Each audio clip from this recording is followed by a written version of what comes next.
If God does everything, then what about all the wrongs in the world, all the wrongdoings in the world? By wrong, I mean murders, rapes, and the bribes of dirty politics. And most importantly, what about the politics in religion, especially the Sikh religion? I love this topic. This is a topic we've talked about so many times. And yet the question still remains. The word that you should have heard most in that question is the word wrong. And the asker then asked, by wrong I mean, and then he listed things. Murders, politics, blah, blah, blah. The fundamental concept of right and wrong is a trap. Nothing is right or wrong except thinking makes it seem that way. The answer to the question is in the question. Everything happens in the will of God for a reason. Every death, every life, every illness, every hardship, every pain, all these things happen for a reason, because they're necessary in order for the next thing to happen.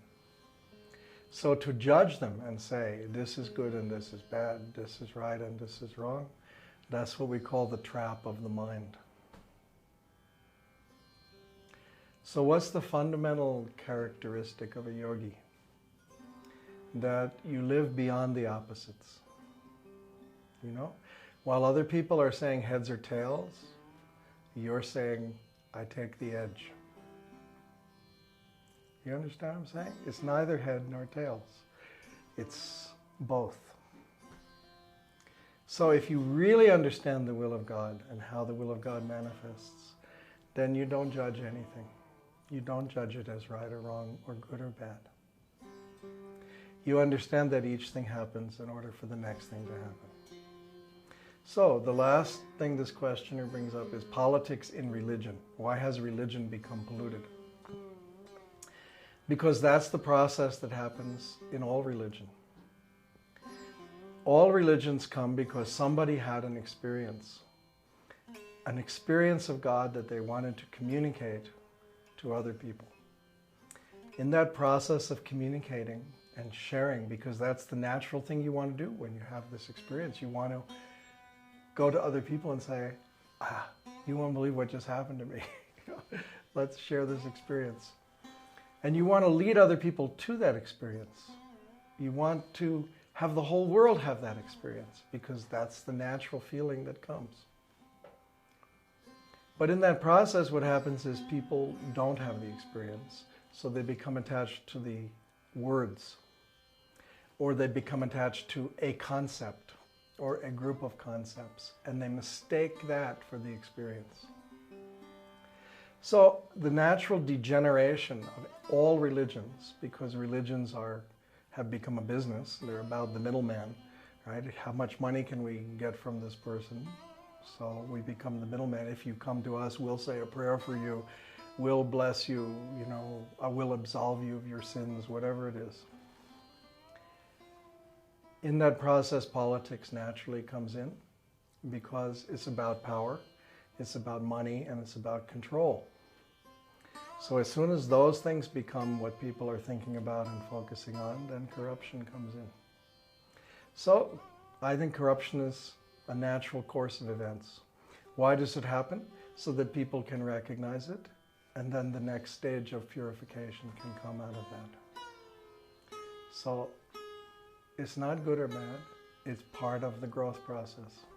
Sometimes you have to see something go corrupt in order to become inspired to fix it.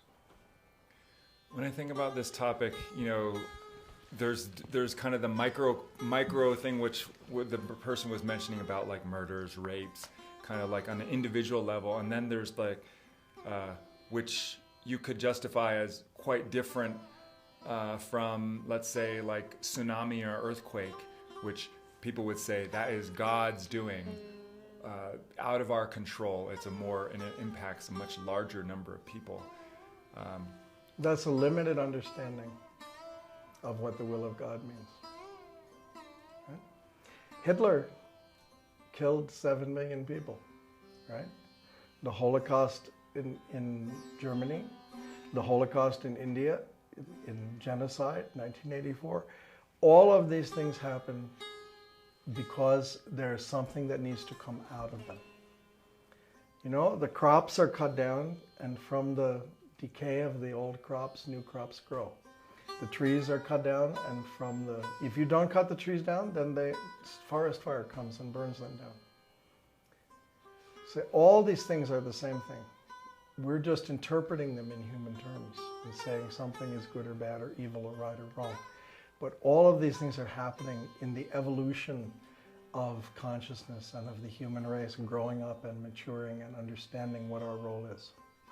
So then the question comes, well, if everything happens in the will of God, then does that mean I should never take any action? If someone is being raped, and I walk along the street and I see some woman in an alley who's being raped, do I walk by and say, oh, you know, God bless you, that's your karam. This is all happening in the will of God? No. At that moment, you take action to defend someone and to stand up for them, and you take action to prevent the violence being done. Why? Because that's being done in your presence at that moment, and your taking action in that moment is also the will of God, because that's why you were there in that moment to take action. So you sense a fundamental duality here, and the duality is, if everything happens in the will of God, then I don't have to do anything. I can just sit around and watch it all happen, right?